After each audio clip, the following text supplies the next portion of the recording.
Halo, Assalamualaikum warahmatullahi wabarakatuh. Perkenalkan, nama saya Alvino Gede Prayuda. Saya dari kelompok 5. Hari ini saya dan teman-teman ingin wawancara di kantor perusahaan Aswata yang terletak di Kuningan.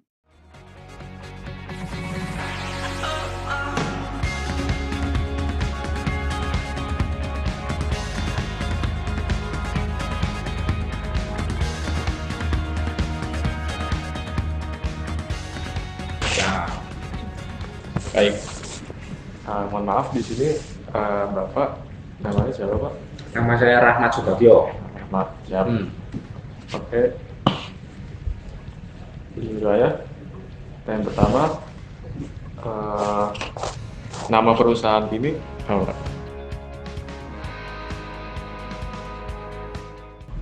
PT Asuransi Wahana Tata. PT Asuransi Wahana Tata. Ya.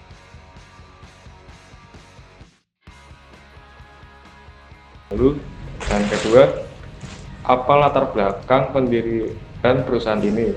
Lalu siapa yang mendirikan dan kapan berdirinya perusahaan ini?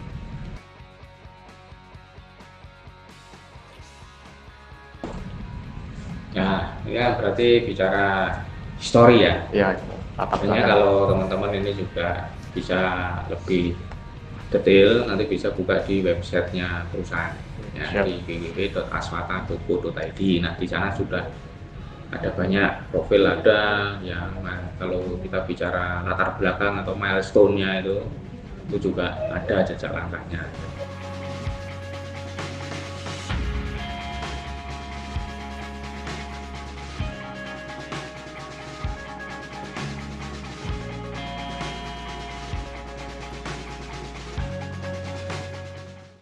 Ya, cukup. Lalu setiap perusahaan itu kan ada visi dan misinya Pak. Ada Nah, pasti. ini PT Aswata itu visi misinya apa sih Bang Rahmat?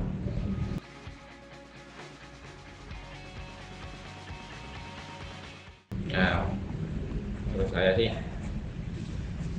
bicara visi ya, visi Ya. dan misi kita, kalau bicara visi dan misi itu kan setiap perusahaan itu 5 tahun sekali itu biasanya kan ada review dan perubahan ya. Dan untuk visi misi yang saat ini ya, ini juga mengalami perubahan. Untuk yang saat ini visinya Aswata itu adalah menjadi perusahaan asuransi umum terkemuka yang kuat, inovatif dan solutif.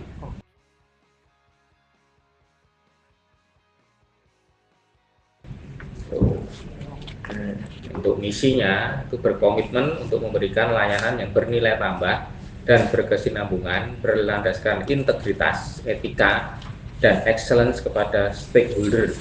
Menjadi perusahaan idaman dengan menghargai, memberikan tantangan dan kesempatan yang sama kepada karyawan. Itu misinya.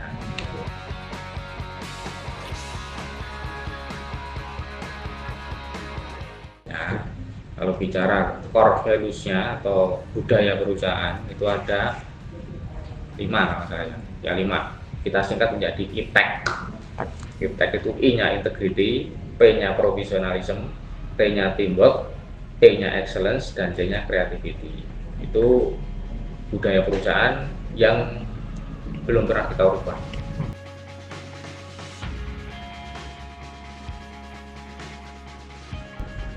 Lalu pertanyaan kedua tentang profil perusahaan nih Pak. Apa saja jenis usaha yang dijalankan oleh perusahaan ini dan produk atau layanan apa saja yang dihasilkan atau ditawarkan oleh PT Aswata?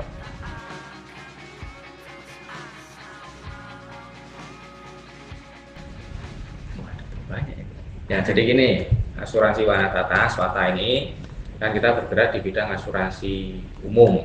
Ya, kalau biasa orang juga menyebutkan general insurance bahasa Inggrisnya, ya. Atau dulu biasanya disebut asuransi kerugian. Nah, jenis asuransi itu kan banyak ya. Ada asuransi jiwa, ada asuransi kesehatan, dan yang ketiga ini adalah asuransi kerugian. Dulu biasanya nyebutnya asuransi kerugian, tapi biasanya orang juga menyebutnya sebagai asuransi umum. Nah, kalau kita bicara produk, ada beberapa istilah sebenarnya yang apa itu secara namanya ya, cuma semoga lebih mudah pahami lah ya ini ya. Tapi secara besar itu ada asuransi kendaraan bermotor. Ya, ini kendaraan bermotor itu menyangkut ada mobil, motor, ya. Kemudian asuransi properti. Properti itu banyak, ada rumah tinggal, apartemen, hotel.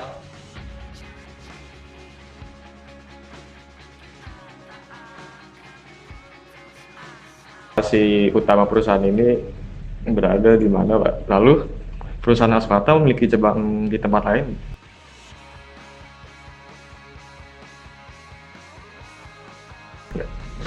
Kantor pusat ada di sini, ya, di Jalan HR Rasuna Said, Kapling C4 ini kantor pusatnya atau head office ya. Kita bicaranya kalau di sini menggunakan istilah head office. Sedangkan kantor-kantor atau office lain ya, kalau mungkin orang lebih mengenalnya sebagai kantor cabang ya. Tapi kalau di Aswata menyebutnya sebagai office. Nah, itu kalau nggak salah kita punya 70.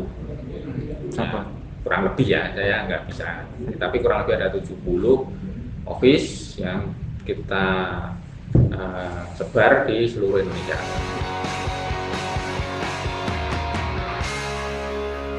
Organisasi perusahaan ini dibentuk, lalu bagaimana peranannya dalam mencapai tujuan perusahaan ini?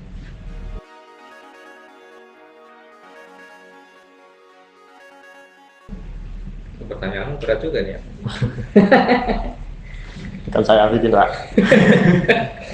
Jadi bagaimana struktur organisasi ini dibentuk? Ya, pasti ini kan sudah melalui rapat baik dari pemegang saham maupun dari para board of director. Nah, juga melibatkan beberapa ahli. Ya, waktu itu kita juga menggunakan konsultan untuk membuat struktur organisasi yang paling bagus, yang paling bisa memfasilitasi bagaimana perusahaan bisa mencapai visi dan misi perusahaan. Ya.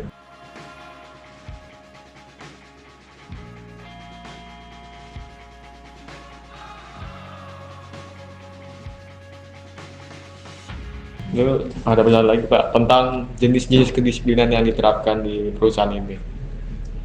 Adakah tata tertib perusahaan yang berkaitan tentang kedisiplinan dan pada perusahaannya? Contohnya apa aja?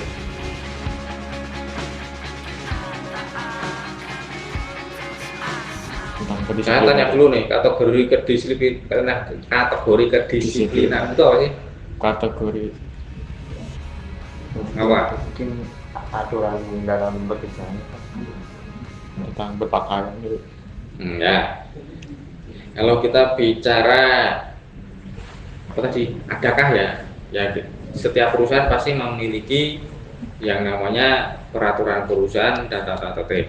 Ya, nah, tata tertib itu bagian dari peraturan perusahaan.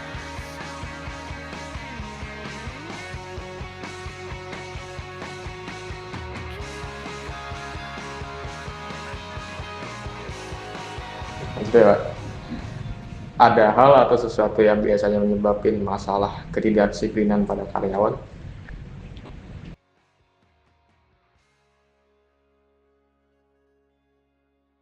Ya ada namanya human error kalau saya ya. Baru Nah, orang itu kan sendiri. ya saya sendiri kan kadang-kadang gitu kan, baru males lah. Itu kan namanya human error itu, atau ada kejadian-kejadian yang memang membuat dia tidak pengen disiplin, yang memang bisa jadi karena karakternya atau karena masalah lain gitu ya.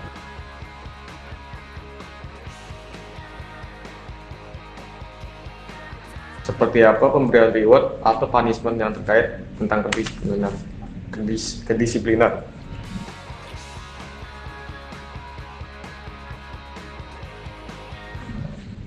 Kalau reward, Reward. kita bicara kedisiplinan itu menjadi salah satu item dalam penilaian atau dalam proses kenaikan gaji tahunan terbaik gitu, di bulan ini misalnya gitu. Nah, tapi kami bukan bulanan, tapi kita tahunan. Nah, nilai-nilai kedisiplinan misalnya dia rajin ke kantor, dia nggak pernah telat, dia nggak pernah absen, nggak pernah mendapatkan surat peringatan, nah itu menjadi item penting dalam pemilihan employee of the year. Itu sebagai salah satu bentuk rewardnya.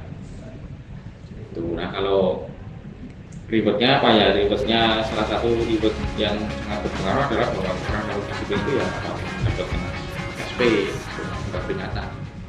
Kalau orang dapat surat peringatan dia nggak akan dapat bonus. Itu rewardnya. Reward dari kedisiplinan yang paling umum ya wajar adalah dia bisa mendapatkan kenaikan gaji, dia bisa dapat bonus. Nah, syukur-syukur kalau dia KPI-nya bagus, kedisiplinannya bagus, bisa menjadi kandidat dari employee of the year.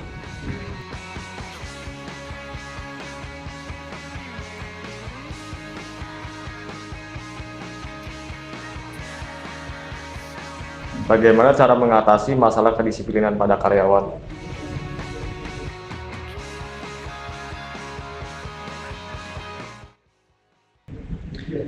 Cara mengatasinya, nah kalau cara mengatasinya itu ada bermacam-macam, tetapi yang paling jelas di sini kita usahakan ya setiap tahun itu mengadakan sosialisasi mengenai isi dari peraturan perusahaan. Di luar itu bagi karyawan-karyawan baru itu biasanya kita juga ada namanya induction training. Induction training itu training pembuka. Nah, di training pembuka itu biasanya meliputi pengenalan mengenai perusahaan seperti tadi yang saya sampaikan, profilnya perusahaan, visi misi, core value-nya apa, termasuk di dalamnya adalah menyampaikan mengenai tata tertib dan peraturan. Mengedukasi karyawan ya. Itu supaya apa? Supaya karyawan di sini aware lagi ya, yang baru yang belum tahu jadi tahu, karyawan yang lama yang mungkin sudah lupa jadi diingatkan kembali bahwa ada peraturan ini loh. Oh iya saya lupa, ternyata jam kerjanya itu dari jam ini sampai jam ini. Kita setiap 1 tahun sekali minimal kita adakan sosialisasi kembali mengenai isi dari peraturan perusahaan. Ya, yang kedua adalah dengan cara pendekatan secara personal.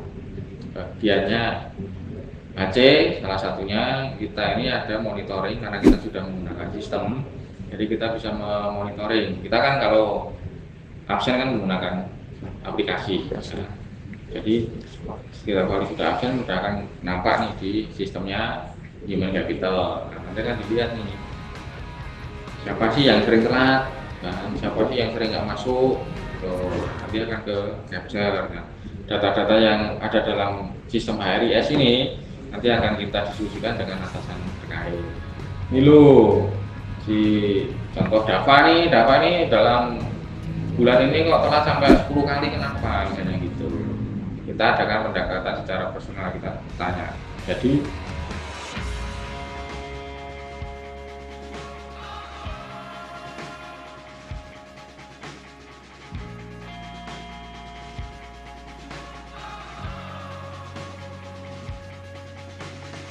itu aja pertanyaan Pak. Ahmad, makasih banyak udah ngeluarin waktunya buat jawab pertanyaan dari saya wawancara ini. Mohon maaf apabila ada pertanyaan agak kurang mengenakan. Ya, itu saya. Oke, sama-sama. Semoga jawabannya juga cukup membantu. Ya, kalau Anda mau jauh lebih banyak, terutama hal yang sifatnya tertulis itu ada di website. Silakan kunjungi websitenya Swata, di situ ada visi misi.